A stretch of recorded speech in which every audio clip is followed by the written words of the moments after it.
people in the U.S., sadly, have no idea, most of them. In 1951, nuclear testing finally began on the U.S. mainland. Everybody, all Americans, and really all people around the world. 100 mushroom clouds pierced the sky.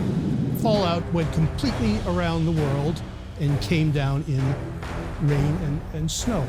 Severe radioactive contamination followed. The United States government kept the earliest nuclear fallout studies top secret. The American public, whether they want to be or not, will be forever linked to the nuclear tests that occurred in the 1950s.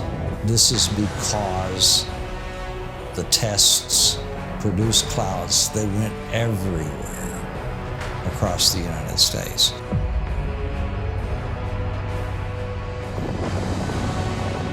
And nobody warned us. We never got a warning. Never got any warning.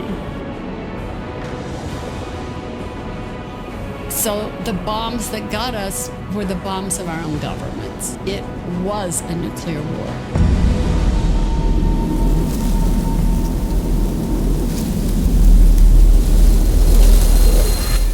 I used to keep, it was a big pile. It got so big I gave up.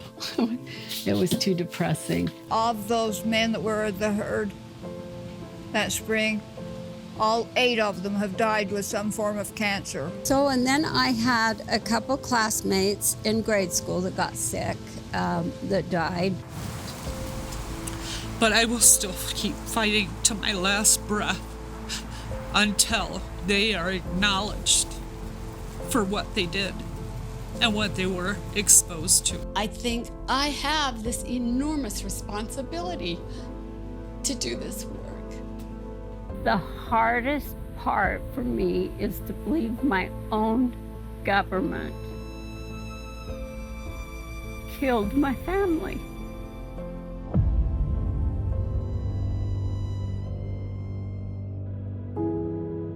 It was the women who stood up. People were wondering how much strontium-90 is getting into infants' diets. The only way to stop radioactive contamination was to prove that children were being exposed to radiation. So initially, in 1959, they asked for baby teeth from within a 150-mile radius of the city of St. Louis. I just don't think that's I was telling friends about it who are 20 years younger than I am, and they were like, really? That happened? I believe it was 1959, and I was 7 years old and went to school, and the teacher said there is this project that's going on, and they're requesting that children that have their baby teeth fall out. I only remember there was like a box, like a mailbox on the wall in the classroom. In my mind, the teeth went to the tooth fairy, and she did with them whatever she did. My mom would always send them in. And I can remember vividly the card that she filled out. She was concerned about, we kept hearing strontium-90. Well, my parents would have mailed it. Most mothers did. It was almost always the moms. Yeah, it would have been my mom. It's unique and cute, so anytime I open up that cabinet, I see it, and it makes me smile. So this is the original card and the original button from the project that I was sent in 1959. She has leukemia. Take her home and prepare for her to die. It was baby teeth that proved children's radiation exposure.